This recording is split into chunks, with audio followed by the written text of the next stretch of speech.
Well, welcome, Jennifer. I'm so excited to have you for our fourth career idea interview. Thank you for your time. And for those of you listening, Jennifer and I are career colleagues that have actually never met in real life. I realized I was preparing for this. I was like, we're friends that have met on the wonderful wild world of LinkedIn and through our mutual career networks here in Colorado. But I'm just so pleased to have you with me to talk about your career idea and your work. But again, for those of you listening, Jennifer Doyle Vancil is a career coach and strengths practitioner with the really awesome job of helping people find or create jobs they like and will be good at. She's a Gallup certified strengths coach, an ICF coach, and has a lot of deep expertise in strengths development, coaching, higher education, business training, and also training teams. She's based in Colorado and owns her own coaching and consulting business called Communicating Strengths, which is aptly named after her own top Clifton Strength talent, communication, which I'm sure we'll talk about a little bit. So, welcome, Jennifer. Thank you again for joining me. And I'd love it if you could share more about yourself and the work that you do.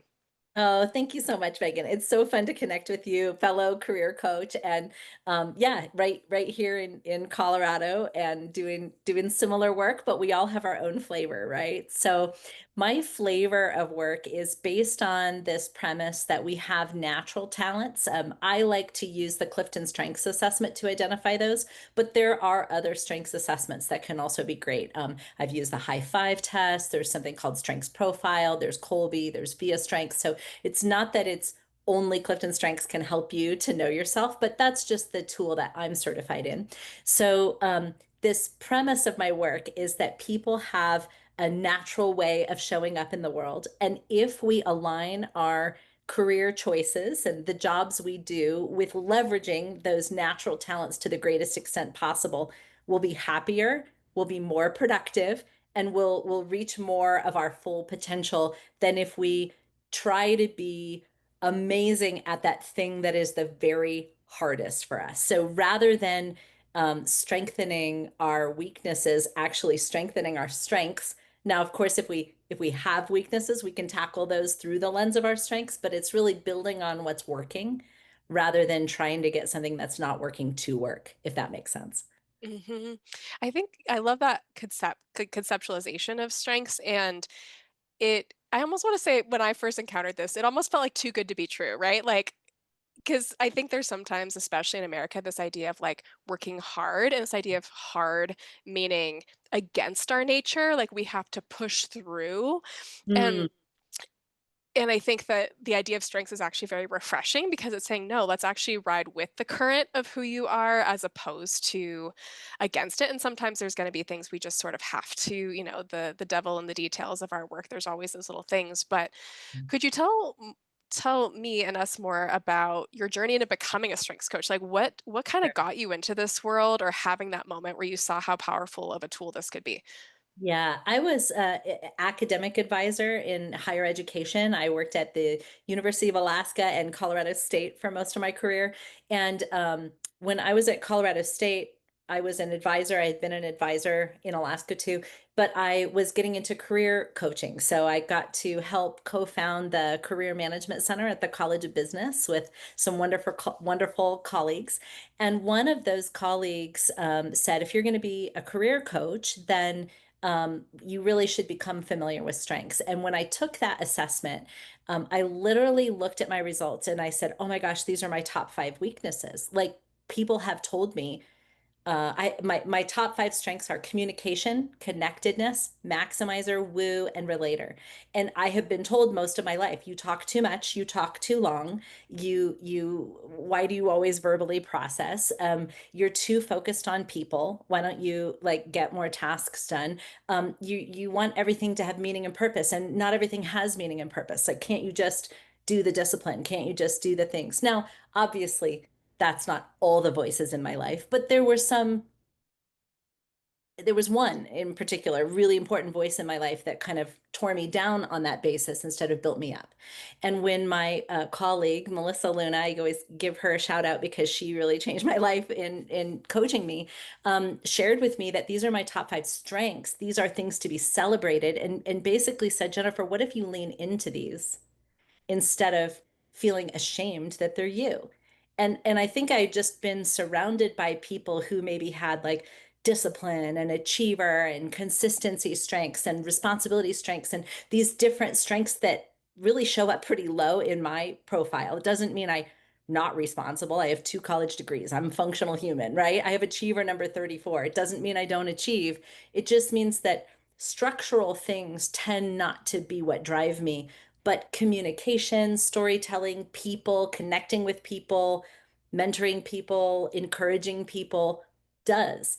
And so, what that coach really taught me was if you lean into what you're naturally good at and do more of it and not less, you're going to be happier. You're going to be more productive. You're going to be a better version of myself. So she actually gave me the opportunity to do more presentations. She said, "You're good at presenting. You're good at teaching. Let's do a class together. Let's present more." And invited me to join her career services team, and really taught me a lot about becoming a career coach, which was a really excellent fit for me.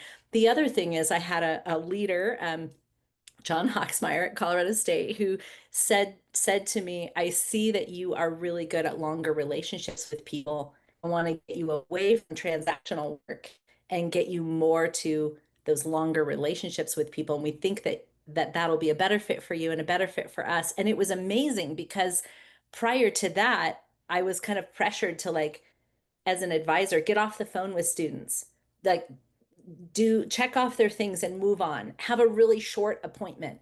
And that was always hard for me because I wanted to get to know them. I wanted to hear their story and I wanted to encourage them.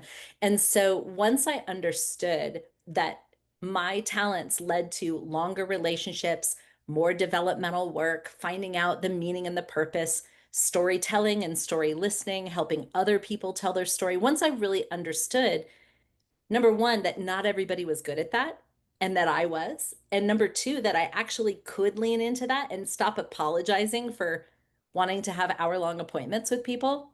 Like, that's just a better fit for me. And then I got the opportunity to lean into that. And it was actually through a strengths-based training that Melissa gave and John was in the room for, where he opened the door for me and she encouraged me. So it was so instrumental in my life. And once I really embraced it, and then I started going to trainings around it, um, I'm like, I'm going to do this work forever. I need to share this with other people because it changed my life so much. There's such a depth to it, and what Mhm. an amazing honor that you had to have people that could not only help you understand what strengths are, what they're not, but to encourage you to say, "You can own this." And I think you mentioned this word obvious, which I think is such a complex word around strengths because like you, when I finally got I did my top 5 when it was my first job out of, my undergraduate, degree, and I was feeling a little dissatisfied. We did, StrengthsFinder at the time, and I remember seeing I had so much blue relationship building domain in my top 5, and I was in a data and a lot of analytical role at the time, and I was like, "Oh my gosh, this, like" it just gave me language to Yeah. describe my lived experience, and it sounds like in a parallel way that was the same for you. And again, I think because sometimes of our culture around, owning who you are, like sometimes there can be that a fear of like, well, if I'm owning who I am, I'm saying other people aren't good at this, or I'm putting Mhm. other people down. But I think it's really actually the greatest service to others when we step into our strengths because it gives us the opportunity to shine in a way that's easy and natural for us. But it can take some recalibration in our It brains does. to lean into that. How have you what's been something that maybe you had to recalibrate in your own life or your own work as you were in that journey of embracing your strengths? I know you've it's a Yeah. lifelong practice, but can you think of any examples of how you had to maybe think differently about the way you work or the Mhm. way you work with other people that was influenced by your strengths? Yeah. I think leaning into doing more of those things that came more easily to me and realizing that what came more easily to me didn't come easily to everyone. A really basic example, when I worked at the university and people would come down the hall, like they would be giving tours, I would like pop out of my office, which I always was right near the front desk. I would pop out of my office and go into the hallway and say, "Hey, welcome." And are there any questions I can answer for you about career development here? And like nobody told me to do that. I just did that. And it was something that I would come back in and everyone's like, "Oh, I'm so glad you did that. Like I hate doing that." Or "I'm glad I don't have to do that." Or "You just talk to people on the fly and answer questions. I'm so glad that you're willing to do that." And I thought, well, that's like the most natural thing in the world to me with my woo, connectedness, relator, positivity. I'm just like, hey, welcome. And I noticed that people would always say, hey, can you be the MC of the event? Hey, can you give the tour? Hey, can you? I mean, I was the MC of the kindergarten talent show. So like That's this showed up incredible. early, right? So just doing more of that. And I can remember my director, even years later, Sue Shell, who was such an amazing mentor to me, asked me like, what do you want to do? Like, do you want to get a PhD? Do you want to? She said, you're a good teacher. Do you want to become faculty? And I already was faculty. I taught the career management class at Colorado State for 13 years. But I was like part-time faculty. I was a career coach and um, faculty teaching career management classes, and I taught the freshman seminar. But she said to me, like, do you want to get your PhD so you could be full-time faculty? And I said no, because that is a research job. So the research, that tenure track faculty in at least in my field would be much more like research, publishing. And I did a master's thesis. I certainly can do research, and I'm writing a book right now. I mean, I can do those things, but doing deep research and publishing that I know you have to do as a tenure track faculty, that wasn't that wasn't where I lit up. The teaching part, yes. And I said, actually, I want to do the teaching and the coaching, and I want to write more, and I want to speak more, and I want to do more training, but I don't want to lean into research. That's not what where I thrive. And I think it was because I know my strengths that I know that, those input, learner, intellection, those things are in the middle for me, but they're not driving. So while I can do them, it's not my preference. And so the idea of going back to get a PhD for 5 years while I was raising kids and working, and like it just didn't feel energizing to me. And so I said no, but I had confidence in saying no, but I also said yes to, I want to teach more, I want to train more, I want to coach more. She actually opened some amazing doors for me because of that. Within even just a couple weeks, I had the opportunity to do more teaching at the university than I even had been doing, because she said, okay, I see this is where you want to go. So I think I share real names of people that have made a difference to me because they really did. And I feel like that deserves some honor, and also I think it's true for most of us that if we have those conversations with people around us, people can open the doors that fit you better. Um, I'll give a example. I was working with a MBA student that I was in my career management class, and he was a engineer, kind of a frontline engineer. He was told what to create, and he was told, he worked in medical products, and he said, this. He was told you need to make this fit together and work, and he needed to design it. And when he took my class, he did the Clifton Strengths Assessment, and it said that he had ideation and strategic were two of his top strengths. And I asked him what I ask most of the people I work with, um, how much are you able to use those strengths at work? And if not, what would it take? And he said, I have ideas. I think outside the box, and I have strategy, and I think about multiple ways to do things, but I'm not in a position where I have the autonomy to make those decisions, and I'm not being asked for my own ideas. I'm implementing other people's ideas. And I said, what would it be like if you had that conversation? So in my class, and I do it now with my clients, I always give people the assignment to go have the conversation with someone who can make a difference in their life. It might be their boss, it might be a colleague, it might be someone who's doing the work you want to do, but to identify those strengths in yourself and say, I want to step into this more, just like Sue asked me, and I told her, and then she opened doors for me. So I asked this gentleman to talk to his boss and say, tell him that you're strategic, tell him that you have ideation, tell him that you're getting an MBA. Like at the time, he didn't even know. His boss didn't know. He was just doing it on the side. And so he had the conversation and he said, I want to be in a more strategic role. I want to be able to leverage my creative ideas. Long story short, that boss said, I didn't know that we were underutilizing you. I'm so happy to know. And he nominated him for the High Potential Leadership Program. He also had the same conversation with a colleague in another department, and that colleague ended up inviting him to join their team because they needed his ideas and his strategy. So it was just a matter of like raising his hand and saying, hey, this is me, and I want to step into doing more of what I naturally do. That he got a ton of opportunities, just like I did. And I have seen that again and again and again and again. When you've had that privilege of seeing how it works and it's a Oh, yeah. repeatable system, again, no matter what people's strengths are. I also share having achiever number 34 with you. So we are the ones that are not going to be like, let's go achieve the win the board game.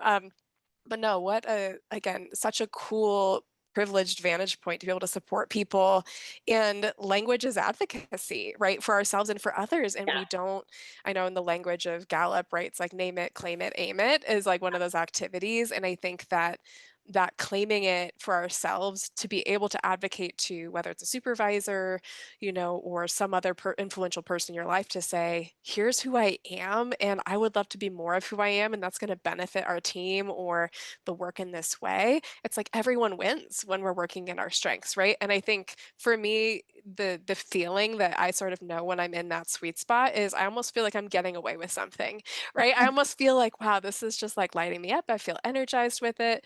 And it's when it just sort of feels like I put the enough effort in, but it feels effortless in a way that I want to show up for the work that I'm doing in that way.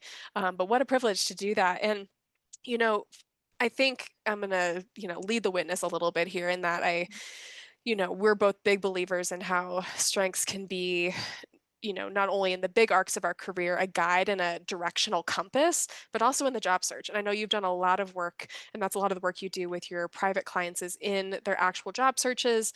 How do I, Jennifer, how do I find work that is aligned to my strengths? How do I actually job search in a way that's aligned to my strengths? Um, so I'd love if you could share more about why you think strengths, especially right now with so much chaos. I think, and especially with AI, there's just, I mean, every time I log into LinkedIn, there's just like another like 8 million pieces of advice that even I have to like start to filter out. But why do you think, especially in our moment right now, strengths is such an important anchoring and grounding framework for how we approach our career development and our job search? Thanks for asking. It's one of my favorite topics. Okay, I believe that strengths can help in all the aspects of career development, and I like to think of it in three buckets. So, first, career exploration. The way strengths touches that is really understanding who you are and then where within your field or industries of interests you would thrive the most, you would light up the most. So if you take my example within higher education, being a research faculty member wasn't as good of a fit for me, but being a teaching faculty member and a coach was a really good fit. Now, that might seem like a small nuance, but it's actually a pretty big difference, right? I'm thinking about a doctor that I worked with who was really drained by doing family practice work. But actually, when we looked at his strengths, all of his strengths pointed to research. And so, unlike me, he really thrived in research environment and actually said to me, I loved medical school, but I don't love medical practice. Well, that's a really telling statement because he was thinking he had to leave medicine, but there's a lot of aspects of medicine that are research oriented. And so we researched some different areas that he could go into that were more research oriented, and he made that shift. So sometimes you don't have to leave your industry or your field to shift more into a role that uses your strengths. Sometimes it's just a matter of understanding. So I like to I have a report that I print for people called Bring in Need. Theme Contributions and Needs is what it's called. But it says on one side, what do you bring with your strengths and what do you need because of your strengths? And so I'll just ask these four questions. Are you getting to bring what you bring? If not, what would it take? Are you getting what you need? And if not, how could you? And looking through that lens, sometimes it is a change of role. Sometimes you just need a new manager. Sometimes you need a new company. Sometimes you need to get out of your industry, but you have to get clear on kind of what's not working. And I love looking through the lens of strengths to see that. Or if it's a younger person going into an industry for the first time, I mean, if you think about like going into marketing, you could go into like sales, you could go into artistic, graphic design, marketing, you could go into PR, which is more of a people thing, or you could go into market research. These are very different aspects of an industry. So it's not that like you need certain strengths to go into marketing, but based on your strengths, you could probably find the part of an industry or a company or a career that fits you better. So that's the career exploration side, looking through the lens of strengths. The second thing I think is the personal marketing, where you're actually communicating your strengths. And I did name my business that because I think if you can communicate adequately in your interviews, in your resume, in your cover letter, in your LinkedIn profile, if you can tell people what it is you bring, are you data driven and are you amazing at analytics? Tell the world that, because then I know what to hire you for, right? Are you really amazing at building relationships? Tell people that. So I'll give you another example.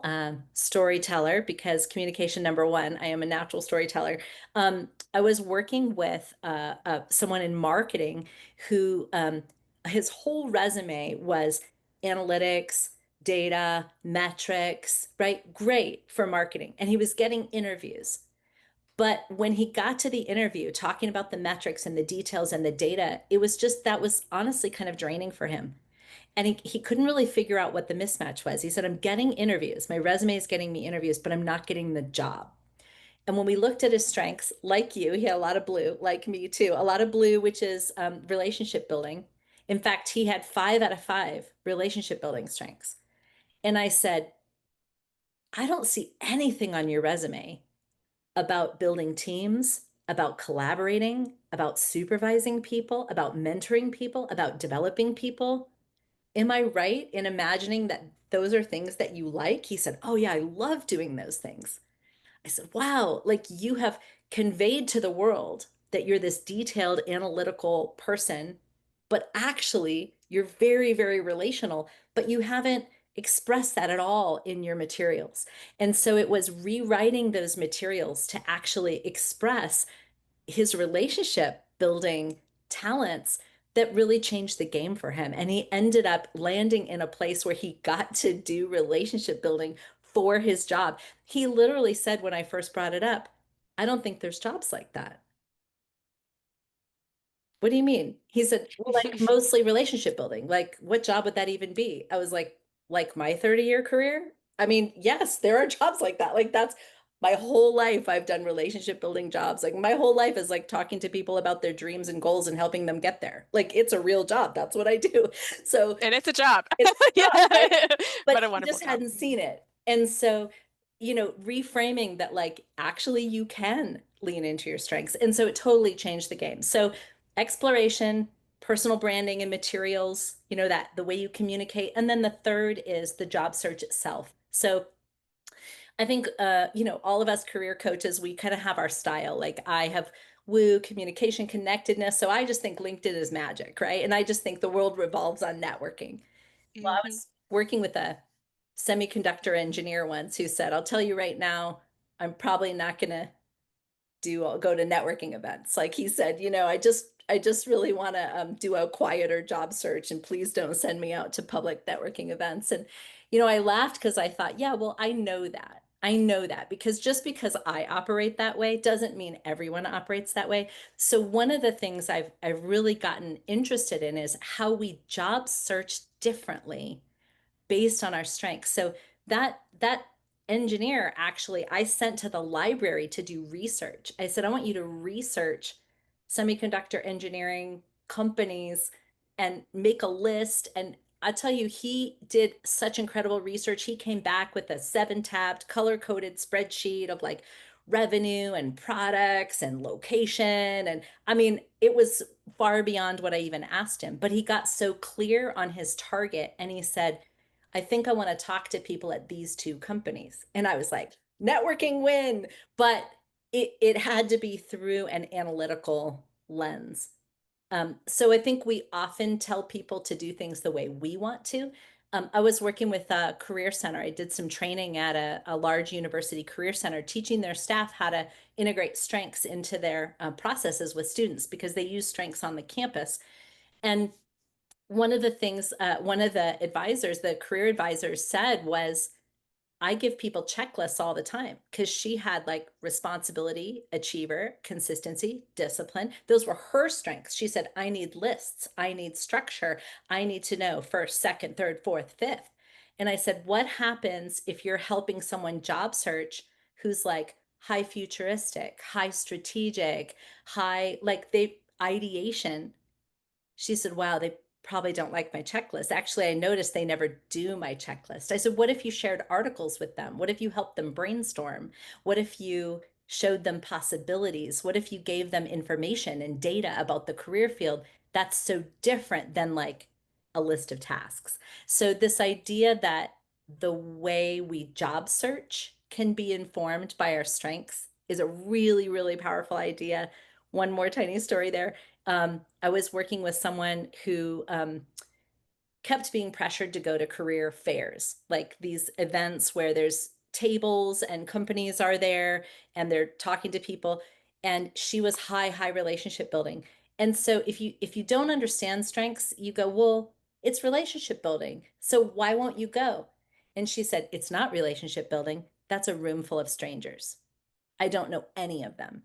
And there's a line of people behind me, and I have 30 seconds to quote, sell myself, and I don't have time to connect and have a deeper conversation. She said, it is the worst environment in the world for me. But if we don't understand what how she thrives, right? Or how anyone that we work with thrives, then we're going to give them advice or suggestions to do it our way. Like it's easy for me. I woo. Like it's easy. Oh, let me meet a bunch of people. Like it's easy for me to go to those events. I'm the first one there, last to leave. I've shaken hands with everyone, but she was different than me. And so it wasn't about her doing it my way, it was about her doing it her way. So what was more effective was going to smaller events where she could see the same people, being part of a club, and getting personal introductions. And it turned out that one of her mentors opened a door for her for a job.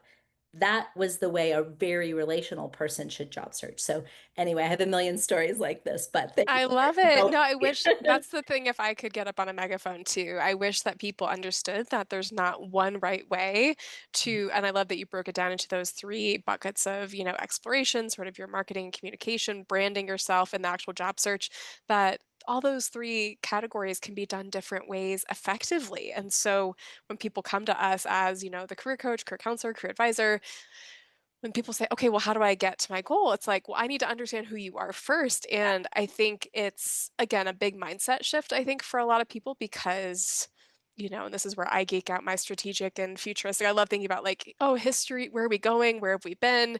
Um, Mhm. but just when people can understand that sense of, oh, I don't have to do it one specific way, it can be such a load off people's shoulders because then they're not forcing themselves, and it can be such a energetic drain when people are stuck in that pattern of, well, I think I have to do it this way, so I guess I'm gonna drag myself to that networking event, or, I'm gonna get on LinkedIn even though it feels like, nails on a chalkboard to me. But I just love how leaning into your strengths is intended to be a tool for freedom, not Yeah. punishment. Oh, And, love that. like, it's really, people think, I think career, and I know you would, agree with this, like, job searching can actually be fun. Like, Yeah. it can actually be enjoyable, and I feel like I have to, like, whisper that into my microphone, but it's really possible to have an enjoyable search. And, I've helped, lots of people in my work, and my husband's just starting a new role and he's, woo, competition, achiever, input, and he's in sales, which is a fabulous role for him. And he had an activity with his onboarding recently, and he was like, Maggie's like, there was like this like big trivia competition. He's like, and I won. And I was like, oh my gosh, I love that for you. And it was just, he was just, but it was like, he just wanted to, right? And so, but strengths, I think, can just, once you have this knowledge, even if it's coming, I would say most people get introduced to strengths through the lens of some sort of career objective, but then it bleeds out into our relationships. It Yeah. bleeds out into, if you're a parent, your friendships, your even your relationship with yourself and your sense of like identity and self-acceptance. And as you've talked to so many people, like kind of reframing their mindset around this, I'm curious more on the identity side. As Mhm. people start to see themselves differently, like what do you see as some of those things that sort of like what does it require people to be willing to do Yeah. as they're maybe stepping into that identity shift? Because if you've always thought of yourself as an analytical person because you're in this field, or Mhm. you like realize, wow, I've got a lot of blue and relationship building in my chart, or whatever Yeah. whatever the shift is, like what do you think people sometimes, what does it require us to do when we're getting ready for this change and that transformation? A couple of things come to mind. One is this idea that there's sometimes shame put on us from other people, because something comes easy for them and they don't understand why it doesn't come easy for us. One exercise we do sometimes when I work with teams to get to know their strengths, or a classroom of people, even private clients, is I'll have them write with their right hand and their left hand. And one of those is a dominant hand for most people. Very few people are truly ambidextrous. I mean, I realize there are a few, but most people have a dominant right or a dominant left. Well, about 90% of the world is dominant right hand. And so you talk to any left-handed person. Are you I left-handed? am, yeah. Hmm. So what's your experience like?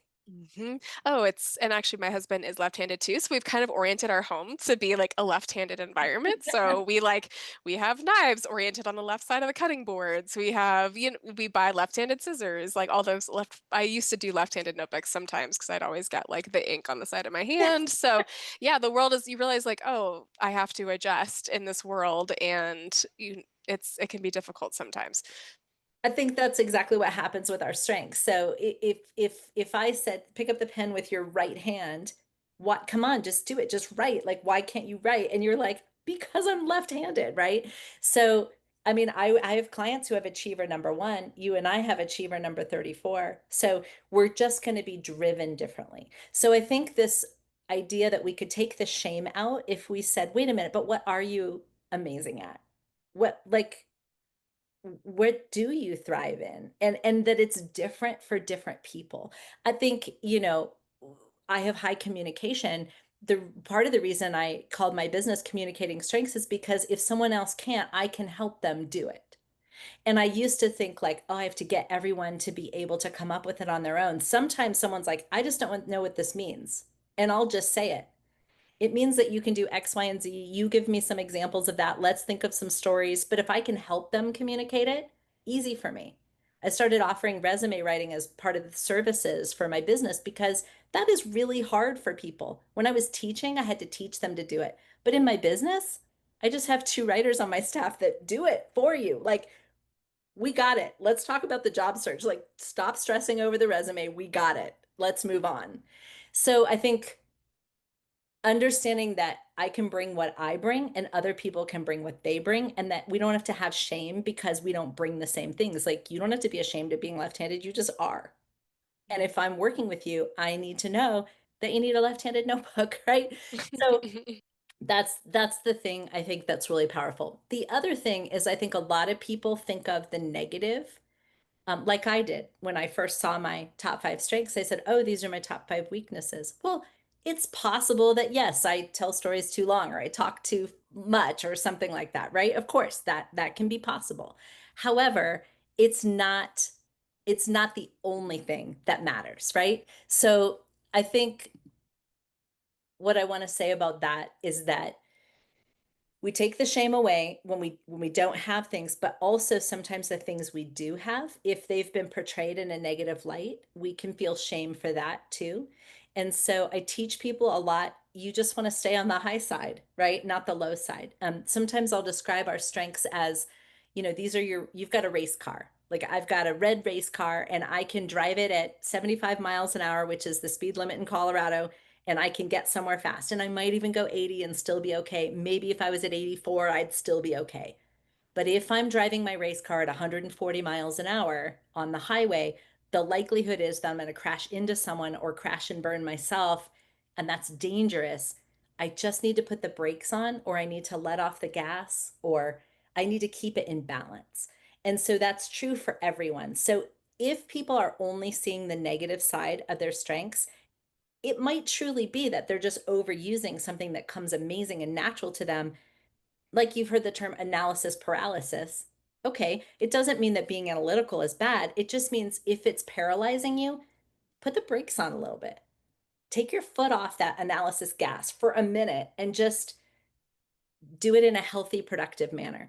And so if you know that you can kind of push the gas or let up on it a little bit, then you can see the high side. So I spend a lot of time helping people to see the high side, because a lot of people, when they see their strengths, will be like, oh yeah, that gets me in trouble. I'm criticized for that. Oh, that's not good. And I always say, but how is it good? How does it help you? So one of the first worksheets I have people do with me is this worksheet I call How I Use My Strengths. Like, tell me, what does it allow you to do? What are you amazing at because you have that? And just getting them into that mindset. Yes, it's helpful to know it gets the best of you sometimes, but it is really helpful to know how it helps you thrive, how it Yeah, I helps. love that, and I love that metaphor of the car, and I do love too how Gallup sort of conceptualizes, strengths or talents that have been invested in, and it's that like intentional effort. Like we can have, and I've been doing some strengths work. Myself just teaching other grad students in my job, but talking about, you could have a great ear to be a musician. You could, have great hand-eye coordination, a good sense of natural rhythm, great ideas for but you got to sit down and practice. Like you have to invest in it and putting, having that awareness around where do I need to put intentional, not necessarily restraint, but control around a strength and around how we apply it and when we apply it. That's the work of the lifetime. Yeah. Just, getting that rapport with your strengths is just the first step. And, but I think as I go deeper into my own strengths, and I've been so appreciative of you, in the way you've, provided support and guidance, is, we've built our businesses, and you're like, Megan, bring it back to your strengths. In a very supportive way. It's like, oh yeah, it's what would this look like if it were easy? Like, and strengths is always part of that answer for me. So if someone was listening to this and saying, okay, I don't know what my strengths are, Jennifer, but I'm really intrigued, I want to get started, how would someone start that process of learning what their strengths are? And then if you also want to share a little bit more about if they want to get in touch with you, Sure. or consider working with you or follow you on LinkedIn, where should they go? Yeah, well, thank you so much for that. I would say, or work with you, because you also have amazing talents in this area. My website is communicatingstrengths.com. So that's an easy way to find me. I have a free discovery call on there if somebody wants to reach out and just talk about, how might working on your strengths be helpful. Also, you can take the assessment. I have them for sale on my website, but you can either buy them through my website or on the Gallup website. But another strengths assessment that people can access easily is high5test.com. It's a different one, but it's another easy one for people to just, kind of get encouraged. And then, like I said, there's other ones, Colby Strengths Profile, there's Via Strengths, there's several different strengths assessments. So I think taking a assessment, whether it's the Gallup Clifton Strengths, which is the one that I primarily use, or one of those other ones, is a great way to start and just see what you learn. But then I would also say to get some coaching on it, to talk to one of us who has some training in this, to help you debrief and understand, like, how does it drive you? It's not so much about what you're good at and bad at, it's about what drives you. And that's a different than good and bad, right? Like if we look at, like, I'm driven by communication, not by achiever, the need to achieve and check things off and do more and more and more and more. That doesn't drive me. It doesn't mean I don't achieve. And it doesn't mean when someone has like communication lower, it doesn't mean that they don't communicate well. They might communicate great. It just means that the need to communicate is not driving them. That's different. So, taking an assessment is a great way to do that. Getting some coaching is a great way to do that. And then, obviously, if you want to either use this with a team, because I do this with teams and companies. I mean, it turns out people are paying me money to get out of their companies. So, if the companies want to keep people, I can tell you exactly why people are leaving. So, I actually Sure. love working with companies that want to keep people. I have a whole curriculum on creating strengths-based careers for employees that I do with companies. So, that certainly is something I'd love to talk about, or individuals who are in career transition, exploration, materials, job search that want support, one-on-one coaching. I also offer that. And then for the first time this fall, I'm going to actually offer a group program. So just reach out if Ooh, you'd how like to see exciting. how I can support you in your career journey. Yes, fabulous. Well, I love hearing your passion and your communication. It's awesome to just like I could just listen to you talk all day, which is wonderful. But no, Jennifer, thank you so much for sharing your career ideas around strengths. You just I can the work are doing is so important, and I wish more people were aware of their strengths, and you're a big part of making that happen. So thank Oh, you. yes, Appreciate you so much. sharing. But yes, we will talk soon. Everyone, thank you for tuning in, and go follow Jennifer at all the places, and we'll be back next time. Yes, Thanks so LinkedIn much. is a good place too. So we'll talk on there soon. Talk to you soon. Thank Yes, you so much, Megan. thanks.